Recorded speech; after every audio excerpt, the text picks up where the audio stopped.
ஸ்தோத்திரம். ஆம், இந்த நாளிலும்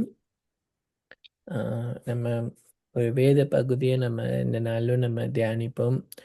ஆம், பரிசுத்த ஆவியானவர் நம்மோடு கூட இடைப்படுவாராக.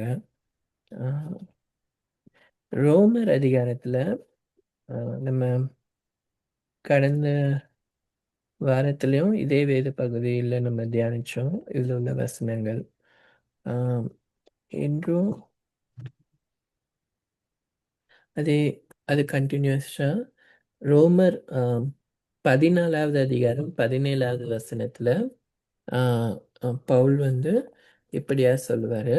ஆம், தேவனுடைய ராஜ்யம் புசிப்பும் குடிப்பும் அல்ல, அது நீதியும் சமாதானமும் பரிசுத்த ஆவியினால் உண்டாகும் சந்தோஷமுமாய் இருக்கிறது அப்படின்னு பவுல் சொல்லுகிறார். அதாவது தேவனுடைய ராஜ்யம் எப்படியா, அது புசிப்பும் குடிப்பும் அல்ல, அது வந்து ஆஹ், நீதியும் சமாதானமும் பரிசுத்த ஆவியினால் உண்டாகும் சந்தோஷமுமா இருக்கிறது அப்படின்னு சொல்றாரு. ஆமா. இப்போ நமக்கு வந்து தெரியும், ஆஹ், தேவனுடைய ராஜ்யம் அப்படின்னு நம்ம வேதத்துல வந்து நம்ம எப்போ அதை குறித்து நம்ம அதை பற்றி தேவனுடைய ராஜ்யன்றதை குறித்து எப்போ ஸ்பெசிஃபிக்காக அதிகமாக சொல்லப்பட்டிருக்கோம். ஆம்,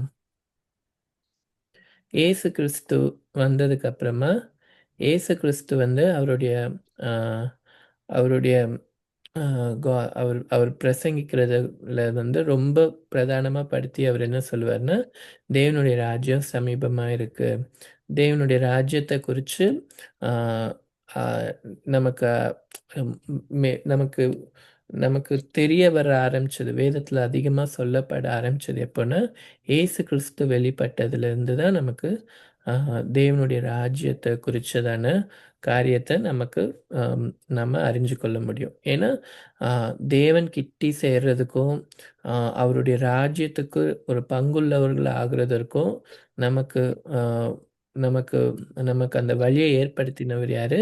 இயேசு கிறிஸ்து தான். ஸோ அவர் அவர் வெளிப்பட்டதுனால தான் நாம் வந்து தேவனுடைய ராஜ்யத்தில் பங்குள்ளவர்களாக ஆகிறதுக்கு நமக்கு என்ன கிடைச்சிது? ஒரு கிருபை கிடைச்சிருக்கு. அப்போ நம்ம தேவனுடைய ராஜ்யம், அந்த தேவனுடைய ராஜ்யத்துக்குள்ள நாம் என்ன பண்ணப்பட்டிருக்கோம்? நாம் ஒவ்வொருவரும் அழைக்கப்பட்டிருக்கிறோம். ஒவ்வொரு நாளும் அவருடைய ராஜ்யத்தின் பிள்ளைகளா தேவன் ஆளுகை செய்யும்போது அவருடைய ராஜ்யத்துக்குள்ள உள்ளவர்களா நாம் என்ன பண்றோம்? இருக்கிறோம். அப்போ நாம் என்ன பண்ணணும்? தேவனுடைய ராஜ்யத்திற்கு அடுத்த காரியங்களை நம்ம ஒவ்வொரு நாளும் தேடுகிறவர்களா, அதில் நம்மளை ஈடுபடுத்திக் கொள்ளுகிறவர்களா இருக்கணும். அப்படி சொல்லும்போது பவுல் என்ன சொல்றாரு? தேவனுடைய ராஜ்யம் புசிப்பும் குடிப்பும் அல்ல, அது வந்து நீதியும் சமாதானமும் பரிசுத்த ஆவியினால் உண்டாகும் சந்தோஷமுமாய் இருக்கிறது அப்படின்னு அவர் சொல்றார். அப்போ தேவனுடைய ராஜ்யத்தை குறித்து சொல்லும்போது அந்த அந்த ராஜ்யம் எப்படிப்பட்டது, அதோடைய குணாதிசயங்கள் என்ன? இப்போ ஒரு ஒரு ராஜ்யம் இருக்குன்னா அந்த ராஜ்யத்துக்குன்னு ஒரு டிஃபைனிங்கான சில விஷயங்கள் இருக்கும். இந்த ராஜ்யத்தில் வந்து ஃப்ரீடம் அதிகமாக இருக்குது, இல்லை இந்த ராஜ்யத்தில் வந்து நிறையா ரெகுலேஷன், ஒரு நாடை குறித்து நம்ம பார்க்கும்போதும் இந்த நா அந்த நாட்டுக்கு போனோன்னா இந்த நாட்டில் இப்படிப்பட்ட டைட்டான ரூல்ஸ் இருக்குது. ஸோ ஒவ்வொரு ராஜ்யத்துக்கும் ஒரு ஒரு குணாதிசயங்கள் இருக்கும். இப்படி அந்த ராஜ்யத்தில் இருக்கிறோன்னா நம்ம என்னெல்லாம் என்ஜாய் பண்ணலாம், நம்ம அந்த ராஜ்யத்தில் நம்ம என்னெல்லாம் ஆஹ், அனுபவிக்கலாம், அந்த ராஜ்யத்தோட குணாதிசயங்கள் அப்படின்னு பார்க்கும்போது ஒரு சில விஷயங்கள் இருக்கும்.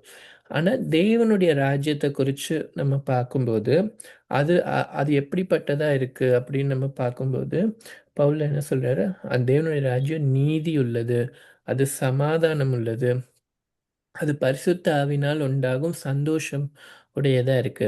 அது புசிக்கிறது குடிக்கிறது அப்படிப்பட்ட ஒரு ராஜ்யம் கிடையாது. அதாவது ஆஹ் உம் எப்படின்னா இதுக்கு முன்னாடி உள்ளதுல சொல்லப்பட்டிருக்கும். ஆம், ஆஹ் உணவு காரியங்கள்லாம் வச்சு நீங்கள் ஏன் ஒருத்தர் ஒருத்தர் வந்து குற்றப்படுத்தாதீங்க அப்படின்னு பவுல் பேசியிருப்பார். அப்போ அதோட கண்டினியூஷனாக அவர் சொல்லுவார். அப்போ தேவனுடைய ராஜ்யம் வந்து நல்லா புசிச்சு குடிச்சு ஆஹ், அது ஒரு வந்து அப்படியே உலக பிரகாரமாக மாம்ச பிரகாரமாக மகிழ்ச்சி உலக ஆசீர்வாதங்கள்னால மகிழ்ந்து இருக்கிறது வந்து தேவனுடைய ராஜ்யம் கிடையாது. ஆம், அது நம்ம அது வந்து எப்போவுமே நம்ம மைண்டில் வச்சுக்கணும். ஆஹ் நம்ம வேர்ல்டில் வந்து நம்ம ரிச்சாக இருக்கிறதோ இல்லைன்னா நம்ம வந்து உலக ஐஸ்வர்யங்கள்னால நிரப்பப்படுறதோ வந்து அதில் மகிழ்ச்சி கொள்வது வந்து தேவனுடைய ராஜ்யம் கிடையாது அப்படின்னு பவுல் வந்து ஸ்பெசிஃபிக்காக சொல்கிறார். அது அது அது அது வந்து அது வந்து ஒரு ஆசீர்வாதம். வேர்ல்ட்லி பிளெஸ்ஸிங்ஸ் வந்து நமக்கு ஒரு ஆசீர்வாதமாக இருக்கலாம். ஆனால் வந்து ஆம், அதுக்கும் தேவனுடைய ராஜ்யத்துக்கும் என்ன இது இல்லை. அதுக்கும் இதுக்கும் தேவனுடைய ராஜ்யம் புசிப்பும் குடிப்பும் அல்ல அப்படின்னு சொல்லப்பட்டிருக்கு. அப்போ தேவனுடைய ராஜ்யம்னா என்ன, அதில் நம்ம எப்படி அவருடைய ராஜ்யத்தில் நம்ம எப்படி மகிழ்ந்திருக்கணும் அப்படின்னு பார்த்தா, முக்கியமாக அது நீதியுள்ளது. அது நீதியும் சமாதானமும் பரிசுத்த ஆவியினால் உண்டாகும் சந்தோஷமா இருக்கிறது. இந்த குணாதிசயங்கள் தான் தேவனுடைய ராஜ்யத்திற்குரியவர்களா நம்மளை மாட்டுது. ராஜ்யத்தின் பிள்ளைகளா நம்மளை மாற்றுது. தேவனுடைய ராஜ்யத்திற்கு அடுத்தவை இயேசு கிறிஸ்து என்ன சொல்லுவாரு? முதலாவது தேவனுடைய ராஜ்யத்தையும் அவருடைய நீதியையும் தேடுங்கள், அப்பொழுது இவைகள் எல்லாம் உங்களுக்கு கூட கொடுக்கப்படும் அப்படின்னு சொல்லியிருக்கிறார். அப்போ நம்ம தேவனுடைய ராஜ்யத்தை எப்படி தேடணும்னா, அந்த தேவனுடைய ராஜ்யத்தில் இருக்கிற குணாதிசயங்கள்ல நம்ம என்ன பண்ணணும்? நாடணும். அந்த ராஜ்யத்தில் என்ன இருக்கும்? காட்ஸ் கிங்டமில் எப்படி எப்படி இருக்கும் அப்படின்னு பார்த்தீங்கன்னா, காட்ஸ் கிங்டமில் அவருடைய ராஜ்யத்தில் முதலாவது என்ன இருக்கும்? நீதி இருக்கும். அவருடைய ராஜ்யத்தில் என்ன இருக்காது? அநீதி இருக்காது. அப்போ நம்ம நம்ம எவ்வளோக்கு எவ்வளோ தேவனுடைய நீதிக்கு அடுத்தவைகளை நம்ம தேடும்போது அவருடைய ராஜ்யத்துக்கு உட்பட்டவர்களாக நம்ம இருக்க முடியும். ஆனால் நம்ம இது நமக்கு நமக்கு தெரியும். அதாவது நம்மளுடைய நீதி எல்லாம் எப்படிப்பட்டதாக இருக்குது? அழுக்கான கந்தையை போல இருக்குது. அப்போ தேவனுடைய ராஜ்யத்தில் நம்ம எப்படி நம்ம நீதியாக இருக்கிறது அப்படின்னு பார்த்தோன்னா, இயேசு கிறிஸ்து மூலமாக தான் நம்மளுக்கு என்ன கிடைக்குது? நீதி கிடைக்குது. அவர் தான் நம்மளுடைய நீதியாக இருக்கிறாரு. அப்போ நம்ம எவ்வளோக்கு எவ்வளோ நம்ம கிறிஸ்துவை சார்ந்து இருக்கும்போது, அவரை நம்ம தேடும்போது, நம்மளுடைய இருதயம் இயேசு கிறிஸ்துவை சார்ந்து இருக்கும்போது, அவரு அவருக்குள்ளாக நம்ம கீழ்ப்படிந்து இருக்கும்போது, கிறிஸ்துவுக்கு கீழ்ப்படிந்து இருக்கும்போது, கிறிஸ்துவுடைய நீதியை நம்ம என்ன பண்றோம்? பெற்றுக்கொள்ளுகிறோம். அவர் நம்ம என்ன பண்றார்? நீதிமானாக்குகிறார். அவர் நம்மளுடைய வஸ்திரத்தை என்ன படுத்துறார்? ஆ வெண்மையாக்குகிறார். அப்போ நம்ம வந்து அந்த கிறிஸ்துவுக்குள்ள, தேவனுக்குள்ள நம்ம நீதியா இருக்கணுன்றதுல நம்ம என்ன பண்ணணும்? கவனமா இருக்கணும். ஆ வெளிப்படுத்தின விசேஷத்துல வந்து ஆ கடைசியா உள்ள அதிகாரத்துல ஆ இயேசு கிறிஸ்து என்ன சொல்லுவார்ன்னா, ஆ ஆ அநியாயம் செய்கிறவன் இன்னும் அநியாயம் செய்யட்டும். அசுத்தமா இருக்கிறவன் இன்னும் அசுத்தமா இருக்கட்டும். நீதியுள்ளவன் இன்னும் நீதி செய்யட்டும். பரிசுத்தமுள்ளவன் இன்னும் பரிசுத்தமாகட்டும். இதோ சீக்கிரமாய் வருகிறேன். அவனவனுடைய கிரியைகளின்படி அவனவனுக்கு நான் அளிக்கும் பலன் என்னோட கூட வருகிறது. அப்ப ஏசப்பா என்ன சொல்றார்? நீதியுள்ளவன் இன்னும் நீதி செய்யட்டும் அப்படின்னு சொல்றார். நம்ம கிறிஸ்து நம்மளை நீதிமான் ஆக்குறாருன்னா, நம்ம என்ன தேடணும்னா, அவருக்குள்ள இன்னும் நம்ம நீதி ஆகணும். இன்னும் நம்ம அதிகமா தேவனுக்குள்ள மோர் ரைச்சியஸ் ஆகணும் அப்படின்னு நம்ம என்ன பண்ணணும்? தேடணும் அப்படின்னு இயேசு கிறிஸ்து விரும்புகிறார். பரிசுத்தமுள்ளவன் இன்னும் பரிசுத்தமாகட்டும். நீதியுள்ளவன் இன்னும் நீதியாகட்டும். அப்ப நம்ம என்ன பண்ணணும்? அனுதினமும் இயேசு கிறிஸ்துவுக்குள்ள அவருடைய நீதியே நம்ம என்ன பண்ணணும்? தேடுகிறவர்களா இருக்கணும். அது ரொம்ப ரொம்ப முக்கியம். ஏன்னா நம்ம இந்த இந்த லைஃபே நமக்கு நம்மளுடைய கோலே என்னது? இது வந்து நம்ம ஆயத்தப்படுகிற ஒரு நாட்கள். தேவனை சந்திக்கிறதற்கு நம்ம ப்ரிப்பேர் பண்ற ஒரு நாட்கள் தான் இந்த பூமியில உள்ள நாட்கள். அப்போ நம்ம இந்த பூமியில உள்ள நாட்கள்ல தேவனுடைய நீதியில நம்ம பெறுகிறவர்களா இருக்கணும். எதெல்லாம் தேவனுடைய நீதின்னு நம்ம அறிஞ்சு அதில் நம்ம என்ன பண்ணணும், நம்ம அதில் தேறினவர்களாக மாறணும். கிறிஸ்து வந்து நமக்கு என்ன பண்ணுறார், அவருடைய நீதியை, ரைச்சியஸ்னஸை நமக்கு கொடுக்குறார். ஏன்னா நம்மளுடைய நீதி, நம்மளுடைய சுய முயற்சினால நம்ம நீதிமானாக முடியாது. நம்ம என்ன பண்ணணும், கிறிஸ்துவுக்குள்ள நம்ம நீதிமானாக இருக்கணும். அப்போ கிறிஸ்துவுக்கு ஒபே பண்ணணும். ஏசு கிறிஸ்துவுக்கு மேலே நம்ம விசுவாசமாக இருக்கணும். அவரை நம்ம அதிகமாக தேடும்போது, அவர் மேலே நம்ம இருதயத்தை அதிகமாக கிறிஸ்து மேலே நம்ம வைக்கும்போது நமக்கு என்ன கிடைக்குது, நீதி கிடைக்குது. நம்ம வந்து பரிசுத்தம் கிடைக்குது. தேவன் நமக்குள்ளே இருக்கிற எல்லா அநீதிகளையும் ஒவ்வொரு நாளும் நம்ம ரிமூவ் பண்ண சொல்லி நம்ம கேட்டு நம்ம என்ன பண்ணணும், நீதியில் நம்ம பெறுகிறவர்களாக இருக்கணும். அப்போ அதுதான் என்னது, தேவனுடைய ராஜ்யம். அப்போ தேவனுடைய ராஜ்யத்துக்கு அடுத்த காரியம், அவருடைய ராஜ்யத்தில் நம்ம இருக்கிறோம் அப்படின்னா நமக்கு முக்கியமாக என்ன இருக்கணும், நம்ம நீதியில் பெறுகிறவர்களா, அந்த நீதிக்குரிய அடுத்த காரியத்தில் நம்ம செயல்படுகிறவர்களாக இருக்கும்போது நம்ம இந்த தேவனுடைய ராஜ்யத்தின் பிள்ளைகளாக நம்ம இருக்க முடியும்.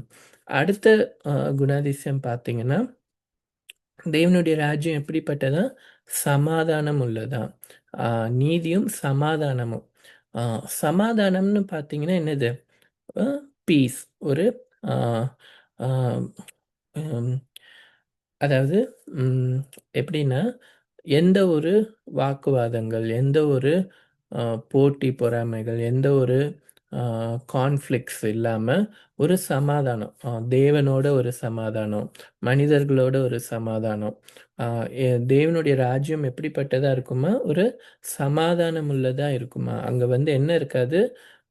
ஒரு கான்ஃப்ளிக்ட்ஸ் இருக்காது. அ இந்த ரோமர்ல கூட பவுல் என்ன சொல்லுவார்ன்னா, எல்லாரோடையும் நீங்க சமாதானமா இருங்க. அ ஏக சிந்தையா இருங்க. ஒருவருக்கு ஒருவர் மன்னியுங்க. ஒருவர் குற்றத்தை ஒருவருக்கு மன்னியுங்க. ஆம், யாரையும் குற்றப்படுத்தாதீங்க. அந்த மாதிரி தான் ஆலோசனைகள் என்ன பண்ணுவாரு, சொல்லிட்டு இருப்பாரு. ஒரு கிறிஸ்தவர்கள் வந்து தேவனுடைய ராஜ்யத்தின் பிள்ளைகளா இருக்கணும்னா, நம்ம எப்படி இருக்கணும்? சமாதானத்தை தேடுகிறவர்களா இருக்கணும். ஆம், அ எ கான்ஃப் இப் இப்ப நம்ம ஜென்ரலா யோசிச்சு பாருங்க. ஒரு கிறிஸ்டியானிட்டினாலே ஆம், எது ரொம்ப வெளியில தெரியணும்னா, அ அ கிறிஸ்தவர்கள் வந்து ஒரு சமாதானத்தை தேடுறவங்க. அவங்க ஒருத்தர் ஒருத்தர வந்து சண்டை போட மாட்டாங்க. ஒருத்தருக்கு ஒருத்தர் வந்து அ ரொம்ப பீஸ்ஃபுல்லா இருப்பாங்க. அப்படின்ற ஒரு பேரு என்ன பண்ணணும், எடுக்கணும். அதுதான் தேவனுடைய ராஜ்யத்தின் பிள்ளைகள்னா, சமாதானம் வந்து ரொம்ப ரொம்ப முக்கியம். அப்போ நம்ம நம்ம வந்து அந்த சமாதானத்தை தேடுகிறவர்களா இருக்கணும். நம்மளுடைய குடும்பங்கள்ல, நம்ம வேலை செய்ற இடத்துல, நம்ம மத்தவங்க கூட இருக்கும்போது, எல்லா இடத்துலயும் நம்ம நம்ம என்னத்த தேடுறவர்களா இருக்கணும், சமாதானத்தை தேடுகிறவர்களா இருக்கணும். சண்டைகளையோ, இல்லைன்னா வாக்குவாதங்களையோ, இல்லைன்னா எந்த விதமா அதை விட்டு விலகுகிறவர்களா இருக்கணும். அது தேவனுடைய ராஜ்யத்திற்கு ஏற்றவைகளா இருக்கும். நம்ம எப்போ சமாதானத்தை தேடுறவங்களா இருக்கிறோமோ, அப்போ நம்ம தேவனுடைய ராஜ்யத்தை பிள்ளைகளா இருக்கிறவர்களா இருக்கும். அப்போ அது நீதியுள்ளது, அது சமாதானம் உள்ளது. அடுத்து நம்ம பார்க்கிறோம், தேவனுடைய ராஜ்யம் பரிசுத்த ஆவியினால் உண்டாகும் சந்தோஷமுமா இருக்கிறது. ஆமா. இப்போ நமக்கு எ இது பார்த்தீங்கன்னா, பரிசுத்த ஆவியினால் உண்டாகும் சந்தோஷம். இப்ப ஆவியின் கனிகள்னு சொல்லும்போது, என்னெல்லாம் சொல்லப்பட்டிருக்கும்? அன்பு, ஸ் அ அன்பு, சந்தோஷம், சமாதானம். இதெல்லாம் எதோட வரும்? ஆவியின் கனிகளா சொல்லப்பட்டிருக்கும். அப்ப அப்போ அ பரிசுத்த ஆவியினால் உண்டாகும் அந்த சந்தோஷம், அந்த ஆவியின் கனிகள்ல ஒண்ணு என்னது? ஹாப்பினஸ், ஒரு சந்தோஷம். அது வந்து யார்கிட்ட இருந்து வருது? தேவன் கிட்ட இருந்து வருது. பரிசுத்த ஆவியினவர்கிட்ட இருந்து வருகிறது. அ நமக்கு வந்து அந்த ஒரு அனுபவம் நமக்கு எப்பவும் நமக்கு இருக்கணும். தேவனுக்குள்ள களி கூறுகிற பரிசுத்த ஆவியினருக்குள்ள நம்ம மனமகிழ்ச்சியா இருக்க நமக்கு தெரியணும். அ இப்ப நமக்கே வந்து நம்ம எப்பலாம் வந்து தேவ சமூகத்துல ரொம்ப அ அவரோட நம்ம இணைஞ்சு இருக்கும்போது, அவர் சமூகத்துல நம்ம அவருடைய பிரசன்னத்த நம்ம அனுபவிக்கும்போது, அ அவர் கூட நம்ம கிட்டே இருக்கும்போது, நமக்கு நம்ம இருதயத்துக்குள்ள என்ன வரும் ஆக்சுவலா பார்த்தீங்கன்னா, அவருடைய சமூகத்துல இருக்கிற அந்த சந்தோஷம் நமக்கு நம்ம அனுபவிக்க முடியும். சங்கீதத்துல கூட சொல்லப்பட்டிருக்கு, உம்முடைய சமூகத்திலே பரிபூர்ண ஆனந்தும், உம்முடைய வலது பாரசத்தில் நித்திய பேரின்பமும் உண்டு. தேவனுடைய சமூகத்துல என்ன இருக்குன்னா, சந்தோஷம் இருக்கு. தேவனுடைய சமூகத்துல ஒரு மனமகிழ்ச்சி இருக்கு. அப்போ நம்ம நம்ம நம்ம தேவனுடைய பிள்ளைகளா இருக்கிற நாம, அந்த மனமகிழ்ச்சி, அந்த சந்தோஷத்தை நாம நம்ம வாழ்க்கையில அனுபவிக்கிறவர்களா, அதை நம்ம வெளிப்படுத்துகிறவர்களா இருக்கணும்னு ஆ தேவன் விரும்புகிறார். தேவனுடைய பிள்ளைகள் வந்து எப்பவுமே எப்படி இருக்கணுமா? மனமகிழ்ச்சியா இருக்கணும், சந்தோஷமா இருக்கணும். ஆ இததான் பவுலும் சொல்லியிருப்பார்.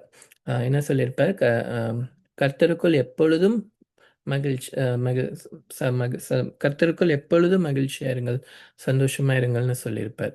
பவுல் அத சொல்லும்போது, அவர் எங்க இருந்து அத சொல்றாரு? பிலிப்பியர்ல அவர் சொல்லும்போது, அவர் ஆக்சுவலா அது ஒரு ஜெயில்ல இருந்து அவர் அத சொல்லுவாரு. அ ஜெயில்னா, இப்ப இருக்கிற ஜெயில் மாரிலாம் அப்போ உள்ள ஜெயில்ஸ் இருக்காது. ரொம்ப டஞ்சனா இருக்கும். ரொம்ப அ அங்க இருக்கவே சகிக்க முடியாத ஒரு சூழலா இருக்கும். ஆனா, அப்படிப்பட்ட இடத்துல இருந்து பவுல் என்ன சொல்றாரு? "நீங்க எப்பொழுதும் சந்தோஷமா இருங்கள்" அப்படின்னு சொல்றாரு. எப்படி பவுலுக்கு அந்த சந்தோஷம் அந்த சூழல்லயும் கிடைச்சிருக்கும்? ஏன்னா, அவர் வந்து ஆவியில நிரப்பப்பட்டவரா, கர்த்தருக்குள்ள மனமகிழ்ச்சி உள்ளவரா, அவருடைய அ அவருடைய ஜீவியம் இருக்கு. அவர் ஆவியில களி கூறுகிறவரா இருக்கிற அந்த பரிசுத்த ஆவியினால் உண்டாகும் சந்தோஷம் அவருக்குள்ள எப்பவுமே இருந்துட்டு இருக்கிறதுனால தான், அவர் ஒரு ஜெயிலுக்குள்ள போட்டு அடைச்சு வச்சாலும், அவரால என்ன பண்ண முடியல? சோகமா இருக்க முடியல. அந்த இடத்துலயும் அவருக்கு என்னதான் வருது? சந்தோஷம் தான் வருது. அவர் வந்து, "நீங்க எப்பவும் சந்தோஷமா இருங்கன்னு" தான் சொல்றாரு. ஆ ஆபகுக்ல கூட பழைய ஏற்பாட்டுல ஆ ஆபகுக் தீர்க்கதரிசி என்ன சொல்லியிருப்பார் பார்த்தீங்கன்னா, ம் ஆ ஆபகுக் 3வது அதிகாரம் ஆ 17வது வசனத்துல, "அத்திமரம் துளிர் விடாமற் போனாலும், திராட்சை செடிகளில் பழம் உண்டாகாமற் போனாலும், ஒலிவ மரத்தின் பலன் அற்றுப்போனாலும், வயல்கள் தானியத்தை விளைவியாமற் போனாலும், கிடையில் ஆட்டு மந்தைகள் முதலற்றுப் போனாலும், தொழுவத்திலே மாடு இல்லாமற் போனாலும், நான் கர்த்தருக்குள் மகிழ்ச்சியாயிருப்பேன். என் இரட்சிப்பின் தேவனுக்குள் களிகூருவேன்." அப்படின்னு அவரு சொல்றாரு. ஆ அதாவது எனக்கு என்னுடைய எ அ அவருடைய என்னவா அத்தி மரத்தில துளிர் விடாமல் போனாலும், அ அ தொழுவத்தில மந்தைகள் இல்லாமல் போனாலும், அ மாடு இல்லாமல் போனாலும், அப்படின்னா என்ன? அவருடைய செல்வங்கள், அவருக்கு இருக்கிற பொருட்கள், அது எதுவுமே இல்லாம போனாலும் சரி, அவர்கிட்ட இப்ப இருக்கு. ஆனா திடீர்னு அது எதுவுமே இல்லாம போனாலும் சரி, ஆ என்கிட்ட என்னுடைய மகிழ்ச்சி, என்னுடைய சந்தோஷம் வந்து என்கிட்ட இருக்கிறத வச்சு கிடையாது. என்ன என்ன சுற்றி என்கிட்ட என்ன இருக்கு? எனக்கு இவ்ளோ இருந்ததுன்னா, எனக்கு என்னோட தேவைகள்லாம் இப்படி இதெல்லாம் ஏதாவது சந்திக்கப்பட்டுச்சுன்னா, நான் இதெல்லாம் உடையவனா இருந்தேன்னா, இந்த மாரி ஒரு நிலையில இருந்தா தான் எனக்கு சந்தோஷம் கிடைக்கும் அப்படின்னு கிடையாது. என்னுடைய சந்தோஷம் வந்து அத சார்ந்தது கிடையாது. அது இல்லாமலே போனா கூட என்னுடைய தேவைகள், என்னுடைய ஐஸ்வர்யங்கள் இல்லாமல் போனாலும் சரி, அத்திமரம் என்னுடைய என்னுடைய திராட்சை செடிகள்ல பழம் இல்லனாலும் சரி, தொழுவத்துல மாடு இல்லாமல் போனாலும் சரி. ஸோ எது இருக்கோ இல்லையோ, ஆனா என்ன சொல்றாரு? நான் கர்த்தருக்குள்ள மகிழ்ச்சியா இருப்பேன். என் ரட்சிப்பின் தேவனுக்குள்ள நான் களி கூறுவேன். எனக்கு ரட்சிப்பை கொடுத்த என் தேவனுக்குள்ள நான் களி கூறுவேன். அப்படின்னு அவர் என்ன சொல்றாரு? ஆபகுக் தீர்க்கதரிசி சொல்றாரு. அதுதான் வந்து நம்ம அம் விசுவாசிகளாகிய நாம என்ன பண்ணணும்? அந்த அந்த மகிழ்ச்சிய, அந்த சந்தோஷத்த நம்ம அனுதினமும் அனுபவிக்கிறவர்களா இருக்கணும். அதற்கு நம்ம என்ன பண்ணணும்? தேவ சமூகத்தை தேடுகிறவர்களா இருக்கணும். அந்த பரிசுத்த ஆவியினால் உண்டாகிற அந்த சந்தோஷம் நம்ம லைஃப்ல இருக்கணும். நம்ம அத தேடுறோமா? அப்படின்னு நம்ம பார்க்கணும். அ அந்த அ எ ஏன்னா நமக்கு அ நம்ம சந்தோஷத்த வேற இடங்கள்லலாம் நம்ம என்ன பண்ணக்கூடாது? தேடக்கூடாது. நம்ம முதல்ல அத தேவ சமூகத்துல, அவருடைய பிரசன்னத்துல, அவர் அ அ பரிசுத்த ஆவி நம்ம கூட இருக்கும்போது, நம்ம தேவனோட நெருங்கி இருக்கும்போது, நம்ம இருதயத்துக்குள்ள என்ன வரும்? அவர் தம்முடைய சந்தோஷத்த நமக்குள்ள ஊற்றுவார். அந்த சந்தோஷத்தினால் நிரப்பப்பட்டவர்களா நம்ம என்ன பண்ணணும்? இருக்கணும். நம்ம கர்த்தருக்குள்ள களி கூறுகிறவர்களா இருக்கணும். அப்போ தேவனுடைய ராஜ்யம்னா, இதெல்லாம் தான் என்னது? அதோட குணாதிசயங்கள். நீதியா இருக்கிறது, சமாதானமா இருக்கிறது, கர்த்தருக்குள்ள பரிசுத்த ஆவியானவருக்குள்ள ம ம சந்தோஷமா இருக்கிறது. இப்படிப்பட்டவைகள் தான் தேவனுடைய ராஜ்யமா இருக்கு. இதுல எங்கேயுமே வந்து எது இல்ல? இந்த உலகத்தின் காரியங்கள் இதுல கிடையாது. புசிப்பு கிடையாது, குடிப்பு கிடையாது. அப்போ தேவனுடைய ராஜ்யம்ங்கிறது என்னன்னு நம்ம பார்க்குறோன்னா, இந்த காரியங்கள் தான் முதன்மையானவைகளா இருக்குன்னு நம்ம பார்க்கிறோம். அப்ப நம்ம ஒவ்வொரு நாளும் நம்ம என்ன பண்ணணும்? இந்த காரியங்கள நம்ம வந்து கான்ஷியஸா நம்ம தேடுகிறவர்களா இருக்கணும். அ நீதிய குறிச்சு நம்ம தேவனுடைய நீதிய குறிச்சு கான்ஷியஸா நம்ம தேடுறவர்களா இருக்கணும். சமாதானத்த எல்லா சூழல்கள்லயும் நம்ம நாடுகிறவர்களா இருக்கணும். அ கர்த்தருக்குள்ள மகிழ்ந்திருக்க நமக்கு தெரியணும். அந்த ஒரு பழக்கம் நமக்கு இருக்கணும். அவருக்குள்ள மகிழ்ச்சியா இருக்கிற ஒரு பழக்கம். பரிசுத்த ஆவியானவருக்குள்ள அகமகிழ்கிற ஒரு அனுபவம் நமக்கு கண்டிப்பா என்ன பண்ணணும்? இருக்கணும். நம்ம அவர் சமூகத்த நம்ம அதிகமா தேட தேட நமக்கு என்ன பண்ணும்? அவர் நம்ம இருதயத்துக்குள்ள அவர் அந்த சந்தோஷத்த நமக்கு கொடுப்பாரு. அது நம்ம சுற்றி இருக்கிற காரியங்கள டிபெண்ட் பண்ணி அது இருக்காது. அது இருந்தாலும் சரி, இல்லனாலும் சரி. அ எப்படிப்பட்ட சூழல்லயும் நம்ம என்னமா இருக்க முடியும்? பரிசுத்த ஆவியினால் நிரப்பப்பட்டு அவருடைய மகிழ்ச்சியில நம்ம அனுபவிக்கும்போது, நம்ம இருதயம் எப்பவுமே எப்படி இருக்கும்? சந்தோஷமா இருக்கும். அந்த சந்தோஷத்த நம்ம அ அனுதினமும் நம்ம வந்து அனுபவிக்கிறவர்களா, அதை நம்ம வெளிப்படுத்துகிறவர்களா நம்ம என்ன பண்ணணும்? இருக்கணும். ஆம். அப்படி இருக்கும்போது, ஆ நம்ம என்ன பண்றோம்? தேவனுடைய ராஜ்யத்தின் பிள்ளைகளா இருக்கிறோம். தேவனுடைய ராஜ்யம் இப்படிப்பட்ட குணாதிசயங்களுடையதா இருக்கு. ஏன்னா, இது இது எல்லாத்தோட நிறைவு தான் என்னது? நம்ம தேவனுடைய அந்த நித்தியத்துல தேவனோடு கூட நம்ம வாழும்போது, இந்த கா இது எல்லாமே அப்ப என்னவா இருக்கும்? நிறைவா இருக்கும். ஆ தேவனுடைய நீதி நிறைவா இருக்கும். ஆம், தேவனுடைய சமாதானம் அந்த தேவனுடைய ராஜ்யத்துல நிறைவா இருக்கும். அவருக்கு அவருக்கு அவர் பரிசுத்தாவினால் உண்டாகிற அந்த மனமகிழ்ச்சி அப்போ என்னவா இருக்கும்? நிறைவா இருக்கும். அப்போ நம்ம அந்த அந்த நிறைவை நோக்கி நம்ம இந்த பூமியில இருக்கும்போதே நம்ம என்ன பண்ணணும்? ஆ நம்ம அவருடைய ராஜ்யத்தின் பிள்ளைகளா இருக்கிறதுனால, அந்த நிறைவை நோக்கி நம்ம என்ன பண்ணணும்? நம்மளுடைய இருதயத்தை நம்ம தேடுகிறவர்களா இருக்கணும். நம்ம இந்த காரியங்கள்ல நம்ம பழகும்போது இந்த காரியங்கள்ல நம்ம நம்ம தேவ சமூகத்துல இந்த காரியங்கள்ல நம்ம அ எஃபர்ட்ஸ் எடுக்கும்போது, இத நம்ம முக்கியத்துவம் பண்ணும்போது, நம்ம எப்படிப்பட்டவர்களா இருக்கோம்? தேவனுடைய ராஜ்யத்தின் பிள்ளைகளா நம்ம என்ன பண்ண முடியும்? இருக்க முடியும். அது வந்து ரொம்ப பெரிய ஒரு டிஃப்ரென்ஸு. அ இந்த இப்போ உலகத்தில் இப்போ உலகம் போயிட்டுருக்கிற பாதையிலும், அ அவருடைய ராஜ்யத்தை அறியாதவங்களுக்கும், நமக்கும் உள்ள ஒரு வித்தியாசமா என்ன பண்ணணும்? இது இருக்கணும். நம்மள பார்க்கும்போது, அ அவங்க மத்தவங்களுக்கு தெரியணும். இவங்க வந்து எப்படி எப்படி எப்பவுமே சந்தோஷமா இருக்காங்க. அவங்ககிட்ட ஒரு மனமகிழ்ச்சி இருக்கே, ஒரு வித்தியாசமான மனமகிழ்ச்சி இருக்கே அப்படின்றது தெரியணும். ஆ நீதி வந்து தெரியணும். நம்ம தேவனுடைய ராஜ்யத்தின் பிள்ளைகளா இருக்கும்போது, ஆ நீதியா செயல்படுறாங்கன்றது தேவனுடைய நீதிய அவங்க பார்க்கணும். ஆ அந்த க அந்த அந்த டிஃப்ரென்ஸ் அவங்களுக்கு தெரியணும். ஆ சமாதானமா இருக்கிறாங்கன்றது தெரியணும். இதெல்லாம் தேவனுடைய ராஜ்யத்தின் குணாதிசயங்கள். நம்ம அவருடைய ராஜ்யத்துல இருக்கிறோம்னா, இந்த குணாதிசயங்கள் வந்து நம்ம லைஃப்ல என்ன பண்ணணும்? வெளிப்படணும். அப்போ வந்து மற்றவங்கள என்ன பண்ணும்? அது இழுக்கும். தேவனுடைய ராஜ்யத்திற்குள்ளாக அது என்ன பண்ணும்? நம்ம இந்த உலகத்திற்கு ஒளியா தேவன் என்ன பண்ணுவாரு? நம்மள வந்து வச்சிருப்பாரு. ஆம். கர்த்தருக்கு ஸ்தோத்திரம்.